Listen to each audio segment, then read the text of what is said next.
ഇതിനൊക്കെ എന്താ review bro? രക്ഷയില്ല എന്ന് വെച്ചാൽ ഞാനൊക്കെ സംഭവം എന്ന് പറഞ്ഞു കഴിഞ്ഞാൽ കോളേജ് പഠിക്കുന്ന സമയത്താണ് വന്ന് കണ്ടത്. ഇന്ന് ഞാൻ എൻ്റെ മോനെയും കൊണ്ടുവരുന്നത്. വേറെ നമ്മളൊരു എക്സ്പീരിയൻസ് എന്ന് പറഞ്ഞാൽ ഒരു 18 വർഷം മുമ്പ് നമ്മൾ ഇതേ തിയേറ്ററിൽ നമ്മൾ നിറഞ്ഞാടിയ ഒരു സാന്നിധ്യമായിരുന്നു ഈ ഏരീസിൽ. അത് നമ്മൾ പഴവങ്ങാടി അമ്പലത്തിൻ്റെ ഫ്രണ്ടിൽ നിന്ന് ഗണപതിക്ഷേത്രത്തിൻ്റെ ഫ്രണ്ടിൽ നിന്ന് ആനപ്പുറത്ത് പെട്ടിയോടുകൂടി കൊണ്ടുവന്ന് വലിയ ഇതിന് മുകളിലൊരു റിലീസ് ആർക്കെങ്കിലും വയ്ക്കാൻ പറ്റുമെങ്കിൽ വയ്ക്കാൻ പറ. വെല്ലുവിളി ലാലേട്ടൻ ഫാൻസ്. 8ാം ക്ലാസ്സിൽ പഠിക്കുമ്പോൾ ഇറങ്ങിയ സിനിമയാണ്. ഞാൻ ആ വെക്കേഷൻ ടൈമിലാണ്. അപ്പോൾ സ്കൂൾ വെക്കേഷൻ കഴിഞ്ഞിട്ട് ഞങ്ങൾ റോഡിൽ പോസ്റ്റർ കാണുമ്പോൾ ഭയങ്കര കാണാനൊരു കൗതുകം ഉണ്ടായിരുന്നു. പക്ഷെ വീട്ടുകാർ അന്ന് സിനിമയിൽ കൊണ്ടുപോയില്ല. ഞാൻ വർഷങ്ങൾക്ക് മുമ്പേ കണ്ടതാണ്. അപ്പം മോള് ഭയങ്കര ലാലേട്ടൻ ഫാനാണ്. മോളെ കാണിക്കാനായിട്ട് കൊണ്ടുവന്നതാണ്. ഇവിടെ പല നടന്മാരെയും റീ റിലീസ് ചിത്രത്തിന് ഇത്രയും ആവേശം ഇതുവരെ കണ്ടിട്ടില്ല. 2007 ഇറങ്ങി പോടാ, എനിക്ക് കാണാൻ പറ്റിയിട്ടില്ല. എനിക്ക് സമാധാനമായിട്ട് ഇറങ്ങി വന്നില്ല. എല്ലാം കൂടെ പൂര പറമ്പായിരുന്നു തിയേറ്റർ. തൊണ്ട പോയി വിളിച്ചെന്നെ തൊണ്ട പോയി.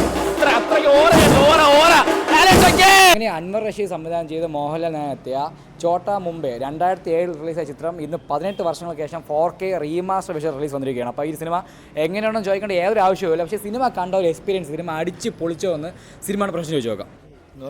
ഒരു കുറവ് സംഭവിച്ചിട്ടില്ല, ഒരു രക്ഷയില്ല എന്ന് വെച്ചാൽ ഞാനൊക്കെ സംഭവം എന്ന് പറഞ്ഞു കഴിഞ്ഞാൽ കോളേജ് പഠിക്കുന്ന സമയത്താണ് വന്ന് കണ്ടത്. ഇന്ന് ഞാൻ എൻ്റെ മോനെയും കൊണ്ടുവരുന്നത്. ഒരു രക്ഷയില്ല. ഇപ്പോഴും ആ ഒരു വൈബുണ്ട്. സത്യം ഒന്നും പറയാൻ പറ്റുന്നില്ല. സത്യം പറഞ്ഞാൽ ഇതുപോലത്തെ പടങ്ങളാണ് വേണ്ടത്. ഹാപ്പി എന്ന് വെച്ചാൽ 100% ഹാപ്പി. ലാലേട്ടൻ്റെ അഴിഞ്ഞാട്ടമാണ്. അന്യായ തിയേറ്റർ എക്സ്പീരിയൻസ് ആണ്. ഞാൻ 8ാം ക്ലാസ്സിൽ പഠിക്കുമ്പോൾ ഇറങ്ങിയ സിനിമയാണ്. ഞാൻ ആ വെക്കേഷൻ ടൈമിലാണ്. അപ്പോൾ സ്കൂൾ വെക്കേഷൻ കഴിഞ്ഞിട്ട് ഞങ്ങൾ റോഡിൽ പോസ്റ്റർ കാണുമ്പോൾ ഭയങ്കര കാണാനൊരു കൗതുകം ഉണ്ടായിരുന്നു. പക്ഷെ വീട്ടുകാർ അന്ന് സിനിമയിൽ കൊണ്ടുപോയില്ല. പിന്നീട് ടി വിയിൽ കണ്ട് ഒരുപാട് ആഗ്രഹിച്ച് റീ റിലീസ് ചെയ്യാൻ ആഗ്രഹിച്ച പടമാണ്. പക്ഷേ ഇന്ന് അത് കാണാൻ സാധിച്ചു. വളരെ ബ്ലെസ്സിങ്സ് ആണ്. ലാലേട്ടൻ്റെ അന്യായ അഴിഞ്ഞാട്ടമാണ്. ലാലേട്ടൻ്റെ ഏറ്റവും വലിയൊരു എൻ്റർടൈൻമെൻ്റ് ആണ്. ഇത്രയും നല്ലൊരു സിനിമ വീണ്ടും റീ റിലീസ് ചെയ്ത് ഭയങ്കര ഹാപ്പിയാണ്. അടിപൊളിയല്ലേ ഇന്നും? കാരണം ഇന്ന് റിപ്പീറ്റഡ് വാല്യൂ ആണ്. ഇന്നൊരു ന്യൂ ഇയറോ ക്രിസ്മസോ വന്നാലും ഇന്ന് 18 വർഷം കഴിഞ്ഞാലും ഇതിലെ പാട്ടുകൾ തന്നെയാണ് റീൽസിൽ പോയിക്കൊണ്ടിരിക്കുന്നത്. അന്ന് വീട്ടുകാരെ കൊണ്ടുപോകാൻ എല്ലാ ക്ഷീണവും തീർത്തു എല്ലാ ക്ഷീണവും തീർത്തു ആഘോഷിച്ചു. കാരണം ആ ഓരോ പാട്ട് വരുമ്പോഴും നമ്മൾ അവിടെ കിടന്ന ഡാൻസ് ആയിരുന്നു തിയേറ്ററിനകത്ത്. കാരണം അത്രയും ബൈബിലുള്ള പടമാണ്. കിട്ടിലാണ്, ഒരു രക്ഷയില്ല. എന്ത് പറയാനാ, 18 കൊല്ലം മിസ്സായത് ഇന്ന് കിട്ടി. കത്തിച്ചില്ലേ തിയേറ്റർ മറച്ചു വെച്ചെന്നൊക്കെ പറയുന്നുണ്ടല്ലോ. ഇതിന് മുകളിലൊരു റീലീസ് ആർക്കെങ്കിലും വയ്ക്കാൻ പറ്റുമെങ്കിൽ വയ്ക്കാൻ പറ. വെല്ലുവിളി ലാലേട്ടൻ ഫാൻസ്. അമ്മാതിരി തിയേറ്റർ എക്സ്പീരിയൻസ് ആയിരുന്നു. പിന്നെ പറയണ്ട, അഴിഞ്ഞാടിയിലാണ് അന്നും ഇന്നും എന്നും. ഒരേ പൊളിയായിരുന്നു. തലേന്നും തലയാണ്. കാര്യം ലാലേട്ടൻ്റെ ഫുൾ അഴിഞ്ഞാട്ടമാണ്. ഒരു റീ റിലീസാണ്. ഒരു ന്യൂ മൂവി പോലും അല്ല, മുൻപത്തുള്ളൊരു മൂവിയാണ്. എന്നാൽ പോലും ആ ഒരു തിയേറ്റർ നോക്കിയാൽ മതി. ഫുള്ള് നല്ല ക്രൗഡും കാര്യങ്ങളും ആയിരുന്നു. ലാലേട്ടൻ്റെ ഓരോ സീനും ആ ഒരു പാട്ടിന് പോലും ഫുൾ കയ്യടിയും ഡാൻസാണ്. നിങ്ങൾക്ക് വിഷ്വൽ വേണമെങ്കിൽ കാണാൻ പറ്റും. എന്തായാലും കൊള്ളാം, വേറെ ലെവലാണ്.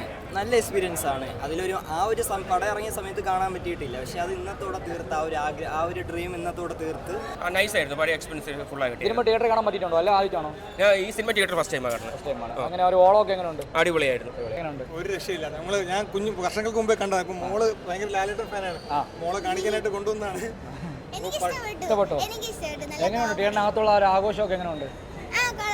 ഡാൻസ് ആയിരുന്നു. ഫുൾ ടൈം ഡാൻസ് ആയിരുന്നു. വാസ്കോഡ ഗാമയ്ക്കും ആദ്യത്തെ സോങ്ങിനൊക്കെ ഡാൻസ് ആയിരുന്നു. അടിപൊളിയായിരുന്നു. അടിച്ചാർത്തായിരുന്നു. കാണാൻ വേണ്ടിയിട്ട് വന്നതാണ്.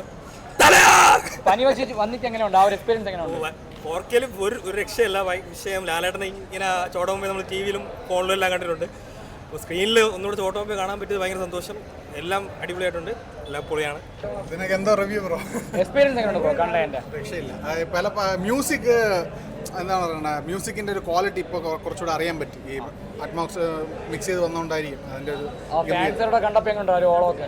അന്ന് പറ്റിയില്ല, അന്ന് സ്കൂളിൽ പഠിക്കുകയായിരുന്നു. ഇന്ന് പറ്റിയതിൽ വളരെ സന്തോഷം. ഗംഭീര എക്സ്പീരിയൻസ്. അടിച്ചു പൊളിച്ചാ ലാലേട്ടൻ എങ്ങനെയുണ്ട്? വേറെ നമ്മളൊരു എക്സ്പീരിയൻസ് എന്ന് പറഞ്ഞാൽ ഒരു 18 വർഷം മുമ്പ് നമ്മൾ ഇതേ തിയേറ്ററിൽ നമ്മൾ നിറഞ്ഞാടിയ ഒരു സാന്നിധ്യമായിരുന്നു ഈ ഏരീസിൽ. അത് നമ്മൾ പഴവങ്ങാടി അമ്പലത്തിൻ്റെ ഫ്രണ്ടിൽ നിന്ന് ഗണപതിക്ഷേത്രത്തിൻ്റെ ഫ്രണ്ടിൽ നിന്ന് ആനപ്പുറത്ത് പെട്ടിയോടുകൂടി കൊണ്ടുവന്ന് വലിയൊരു ഘോഷയാത്രയോടുകൂടിയാണ് നമ്മളുടെ ഏരീസിൽ വരികയും ഇവിടെ നമ്മൾ ആഘോഷിക്കുകയും എല്ലാം ചെയ്തത്. അത് കഴിഞ്ഞ് ഇത്രയും വർഷം നമ്മൾ ഈ പടം ലാലേട്ടൻ്റെ ബർത്ത്ഡേക്കും പലതവണയും നമ്മൾ സമീപിച്ചാണ് ഈ ഒരു പടം നമുക്ക് തിയേറ്ററിലൊന്ന് കളിക്കാനും ബാക്കിയല്ലായിരുന്നു. അപ്പം വെയിറ്റ് ചെയ്യുമ്പോൾ നമുക്ക് ഇതിൻ്റെതായ രീതിയിൽ 4K കൂടി നമുക്ക് ഇറക്കാം, ഒന്ന് വെയിറ്റ് ചെയ്യുമെന്നുള്ളൂ. ആ വെയിറ്റ് ചെയ്തതിനുള്ള ആ ഒരു നിമിഷമാണ് നമുക്ക് ഇന്ന് കിട്ടിയത്. അത് വളരെ നമുക്ക് സന്തോഷമുണ്ട്. കണ്ടിട്ട് വളരെ നല്ല എക്സ്പീരിയൻസ് ആണ്. കാരണം അന്ന് ഇറങ്ങിയ സമയത്ത് ഞാൻ സ്കൂളിൽ പഠിക്കുന്നുണ്ട്. അപ്പോൾ അന്ന് കാണാൻ പറ്റില്ല. അപ്പോൾ ഇന്ന് ആ വൈബിൽ കണ്ടപ്പോഴത്തേക്കും വളരെ സന്തോഷമുണ്ട്. തിയേറ്റർ ഫാൻസുകാർ മറച്ചു വെച്ചെന്നൊക്കെയാണ് പറയുന്നത്. ഫാൻസുകാരല്ല, ഇവിടെ ഫാമിലി ആയിട്ട് എല്ലാവരും വന്നിട്ടുണ്ട്. എല്ലാവരും തിയേറ്ററിനകത്ത് ഒരു ആഘോഷം തന്നെയാണ് തീർച്ചയായിട്ടും. മോഹൻലാൽ എന്ന് പറയുന്ന നടൻ്റെ ഒരു റീ റിലീസ് ചിത്രത്തിന് എങ്ങനെ ഉണ്ടെന്ന് ചോദിക്കേണ്ട ഒരു ആവശ്യമില്ല. അത്രയ്ക്ക് ആവേശമാണ് നമ്മളിവിടെ തിരുവനന്തപുരം ജില്ലാ കമ്മിറ്റി SL തിയേറ്ററിൽ കൊടുത്തത്. ഭയങ്കര നല്ല ആളും നല്ല നല്ല നല്ല ജനസാഗരമായിരുന്നു. ഹൗസ്ഫുള്ളായിരുന്നു ഷോ. ഇനിയും ഇത് ഹൗസ്ഫുള്ള അടുത്ത ഷോയ്ക്ക് ചാർട്ട് ചെയ്തിട്ടുണ്ട്. നല്ല ബുക്കിങ്ങും ഉണ്ട്. ഇവിടെ പല നടന്മാരെയും റീ റിലീസ് ചിത്രത്തിന് ഇത്രയും ആവേശം ഇതുവരെ കണ്ടിട്ടില്ല. മോഹൻലാൽ അതാണ് ലാലേട്ടൻ. തൊണ്ട പോയി വിളിച്ച് വിളിച്ചെന്നെ തൊണ്ട പോയി. അത്രയ്ക്ക് ഓറ വൈബ് 2007 ഇറങ്ങി പടം. എനിക്ക് കാണാൻ പറ്റിയിട്ടില്ല. എനിക്ക് ഇപ്പോൾ സമാധാനമായിട്ട് ഇറങ്ങി വന്നില്ല. എല്ലാം കൂടെ പൂരപ്പറമ്പായിരുന്നു തിയേറ്റർ. നല്ല എക്സ്പീരിയൻസ് ആയിരുന്നു.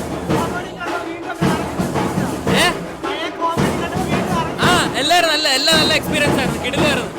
തൊണ്ട വയ്യായിട്ട് അത്രയും അടിപോയി. അമ്മ അതൊരു ഉത്സവമായിരുന്നു അവർ തിയേറ്ററിൽ പറഞ്ഞത്. ഇത്രയും വർഷത്തിന് ശേഷം ഇങ്ങനെ എക്സ്പീരിയൻസ് ചെയ്യാൻ പറ്റുമെന്ന് വിചാരിച്ചില്ല. തിയേറ്ററിനെ മറച്ചു വെച്ചെന്ന് പറയുന്നുണ്ടല്ലോ. ഉറപ്പാണ്. എന്ന് പറഞ്ഞാൽ നമ്മളെല്ലാവരും വെയിറ്റ് ചെയ്ത് ഇത്രയും കാലം കാത്തിരുന്ന് നിൽക്കുമ്പം ആ ഓരോ ഈ കാലഘട്ടം കഴിഞ്ഞ് വീണ്ടും നമുക്കത് കിട്ടുമ്പോഴത്തേക്ക് ഒരു വീഞ്ഞിൻ്റെ ഒരു പവർ വരില്ല. അതേപോലത്തെ ഒരു പവറാണ് നമുക്ക് ഇത്രയും ദിവസം കഴിഞ്ഞിട്ട് നമുക്ക് കിട്ടിയപ്പോഴത്തേക്ക് വന്ന ആ ഒരു ബഹളാണ് നമ്മളെ ഏരീസിൽ നിന്ന് കാണാൻ കഴിഞ്ഞത്. ഭയങ്കര രസമായിരുന്നു കേട്ടാ. ഭയങ്കര വൈബായിരുന്നു തിയേറ്ററിൽ. അടിപൊളിയായിരുന്നു. പിന്നെ നമ്മുടെ ഫൈറ്റൊക്കെ പഴയ സിനിമകളെ ഈ പറയുന്ന പോലെ നമ്മളിപ്പോഴും കാണുന്ന പോലെ ഭയങ്കര രസമാണ് എൻ്റെ ഫൈറ്റൊക്കെ കാണാനായിട്ട്.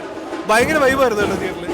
നല്ലൊരു എക്സ്പീരിയൻസ് ആയിരുന്നു. കാരണം ജീവിതത്തിൽ ആദ്യമായിട്ടാണ് ഓഡിയോ വെളിയിലൊക്കെ അത്രയും ആൾക്കാർ ഫുള്ളായിട്ടിരുന്ന് കാണുന്ന ആദ്യമായിട്ടാണ് അത്. കാരണം 18 വർഷം കഴിഞ്ഞ് ആ പടം റിലീസ് ചെയ്തിട്ട് ഇന്ന് റിലീസ് ചെയ്യുമ്പോൾ അതേ ആരവവും അതിന് ഇത് പടം സത്യം നല്ലൊരു എക്സ്പീരിയൻസ് ആയിരുന്നു. കിട്ടില്ലായിരുന്നു എക്സ്പീരിയൻസ്.